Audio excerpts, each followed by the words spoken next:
So what's the reason make you establish a 5 label and not a global art project in Hong Kong? Wow, that's a really good question. That's a really difficult question. Lots of reasons.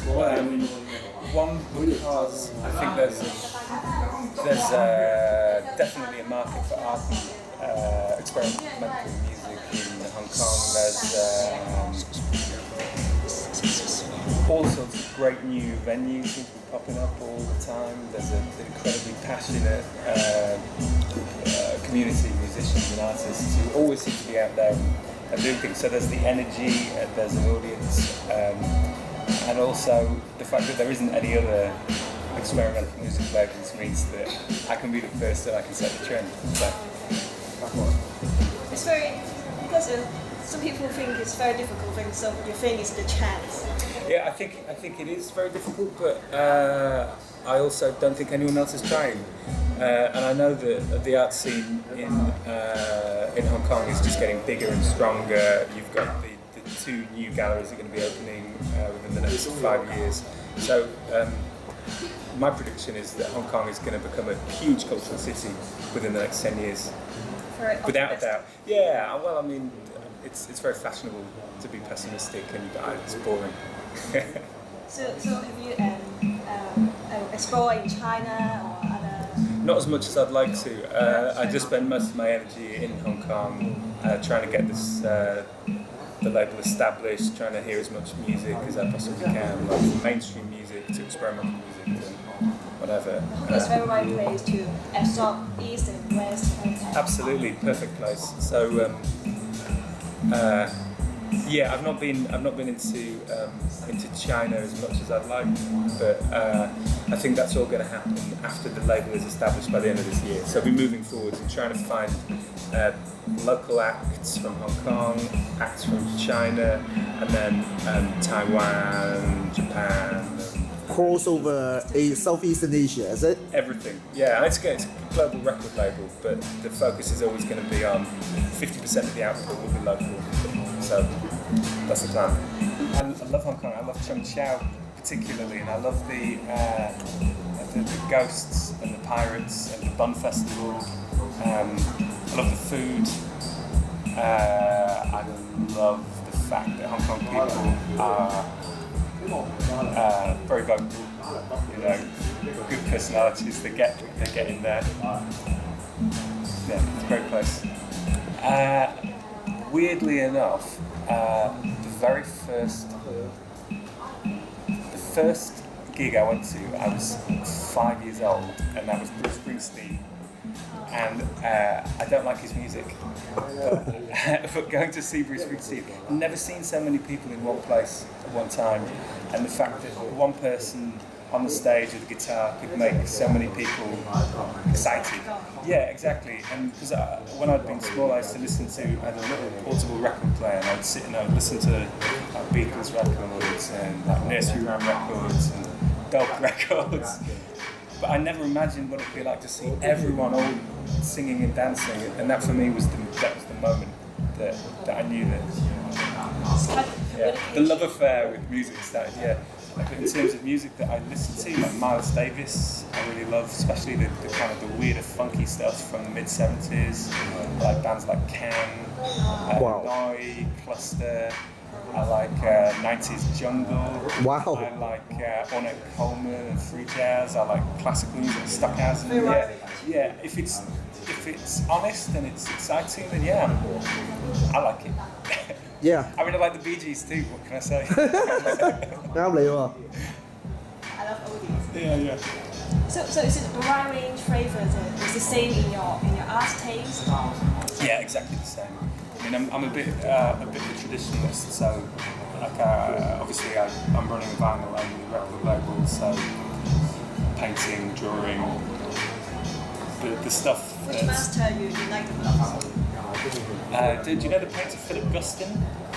Philip Guston is an American painter who was famous for these really delicate, lyrical, abstract paintings. And then one day he just got sick of it. One day, over a period of years, he got sick of it, and then turned to these kind of big, funky cartoon style painting. Kind stuff. of neo expressionist. Yeah. It's kind of happened at the end of the 70s, early 80s, and he just thought, I'm bored with all this crap. I just want to tell stories. So he's my favourite painter. People like Picasso, all those guys. Love him. What makes you from art brief into music? Oh, I don't see any difference between the two. I think if you're making stuff, It's very organic. yeah. It doesn't really. For me, it doesn't really matter whether it's art or music or whatever. I probably should. Maybe I should, but no, I never really worried about whether it was art or it was music. It's all It's the same about creation. Yeah, exactly. It's all part of the same urge to make. So yeah, that was never a problem. but for me, the thing about this record is that I wanted to find some way of combining my two passions so that I could make something that was like the ultimate record, the most perfect record I could make. Your masterpiece. Yeah. Well, I hope not, because I'm still young. Okay. Oh, you mentioned there will be a special edition printed newspaper Yeah. available in coming years. Yeah. So could you do what kind of content? Well, it'll basically be the idea, like with the record, is the idea that the physical format of things like, you know, the record on the tape or whatever, or the newspaper is dying. People aren't going to read books in 20 years, and I think that's terribly sad. You know, part of the pleasure of having a record is having side one, side two, big artwork, or a newspaper on Sunday morning being able to open up the whole thing. You know, the ink and the way it gets in your fingers, and all of that sort of thing. So you get to touch So- the iPad. Yeah, exactly. So what I'm advocating is like a physical, Physical printouts. exactly, a proper physical newspaper, but it'll be a newspaper by name only, and I'll be asking lots of artists and writers and cartoonists and photographers to contribute, thinking about this idea of like the death of the physical. Yeah.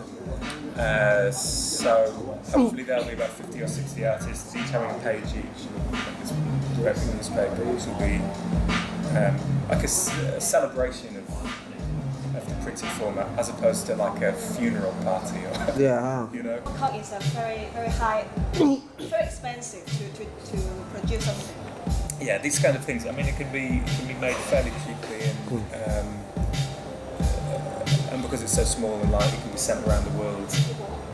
You know, so on one hand, the internet is a fantastic place. I mean, there are all sorts of problems with it, like it's killing print and whatnot. But also, it means that specialist publications, like that kind of newspaper or that kind of record, you can hook up with your audience very fast and get it distributed. So, cost isn't really a worry. It recoups like in time. It's slow, but it pays for itself. So you combine the project digitally and physically. Yeah, I try and use the best of both. Well- I mean, I don't hate the internet. This is not. I'm not trying to. Because say that. the most fastest way to spread your stuff must be through internet in these years. Especially since SoundCloud, since Bandcamp's become popular, it's a market trend to turn on that way. Yeah. Not only for physical, but also for something which just turns digital. You know, Yeah, no, you're absolutely right, and that's the beauty of the current age. Is if you've got a good idea, you can put it out there, and if it's a really good idea, people will be talking about it. I don't have to rent an office. I don't have to do all of that kind of stuff. It's just me, the product, and the website. just do what you want. Yeah, I can do exactly what I want, and if I was to say I was going to do this 20 years ago, it would have been impossible. You know, but right now it's the right time, the right place. Right time, right place, right era. Exactly. And also record sales are up massively, book sales are up at the moment, so I don't think there is don't think there is a death of the print. CDs and tapes and all that kind of thing, maybe that's gone, but records. To keep it too much. So, you know, I'd love to have a record store, but my wife, she would never see me again. I'd just be me and the stacks of records. So yeah, it was like we go to Tokyo for trips, like 3-4 weeks at a time, and I just spend every day buying records. Like these days, I have to take a flight case with me because we get so many records. It's the only way. Okay. Yeah, so it's an illness. You don't want to encourage that. Okay. You know, because most of the residents in Hong Kong is too small. Right. You can keep too many things. Well, you know, get rid of the furniture, you can sit in records. Yeah. So I'm now find a way to execute the problem. To surrender, to give up all my lovely wives. I define as this. All my favorite CD can be defined as one of my wife. Well, there's one thing that some places do. Small bars in Tokyo, you have like a little bar, and then behind it you have shelves, and people take their favourite records to the bar, and then when you turn up, you just ask the bartender to put on your records. Now what I'm doing? You can listen to them there, and you don't have to bother your poor wife. Yeah. Huh? Listening to experimental music at 7 in the morning. Yeah. First release for the record label, it took 5 years. Yeah. So any obstacle, any difficulties, or any miracle to share? Yeah, everything is an obstacle if you're making a record. Getting the musicians together, I couldn't pay anybody to do it, so I had to find days when everyone could come down together. And a lot of the tracks, there's like 12 people playing together, so big bands. So the problem of making sure that everyone is in one place at one time is almost impossible. So that will just keep moving and moving and moving. One of the tracks is made up of 150 paintings, and that took 3 years to do. So it's only 50 seconds long, but you know, every painting had to be scanned and then converted into audio. So when I started that, I didn't even know how to do that. So I had to invest months in working out what technology to use. So yeah, I mean the whole thing was just beset with problems. And then we moved here.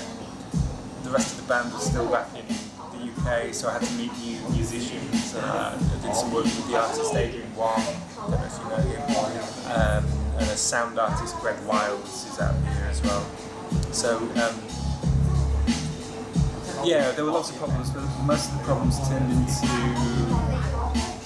advantages. You know, I don't think you can really have a record label unless you are massively optimistic. No more. And incredibly patient. So yeah, that's the main problems, and then now the problems are a totally different set of stuff. Like, yeah, I've got to worry about money and all that kind of stuff. It's normal. You know. So, what were the great miracles? I think the greatest miracle was that so many people were willing to buy into the project and help make it into something much bigger than just me on my own. So in that sense, it's a collaborative effort. And I feel incredibly lucky to have some very good friends. Style and music direction for every release. Oh, hopefully every release is going to be as individual and different as the one previous or the one coming. So I don't want to repeat myself. I don't want people to pigeonhole the label as being, oh, it's a rock label or a punk label or whatever. I'd like the idea of fans saying, do you know what, I really hated that last record, but I love the fact that they dared put it out. You know, the kind of thing that, like, even if people hate the music, they still want to own the record. Like one of the records I'm putting out next year is a compilation of music generated by sand dunes. There's this phenomenon in the desert where a certain temperature wind hits a certain size sand dune and it generates noises. And it's actually quite beautiful.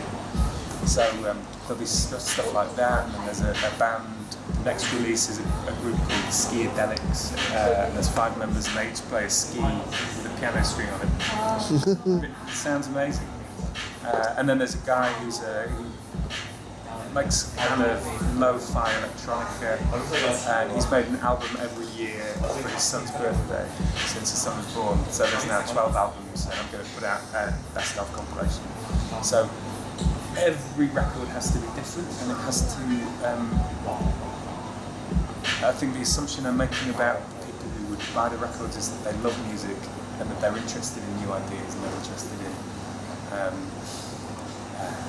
So you can try something new every time. Yeah, exactly. And there's never going to be more than about 5 releases a year, so each one is going to be really concentrated and make sure it's high quality as I possibly can. And because I'm a record lover, and production quality is going to be really good.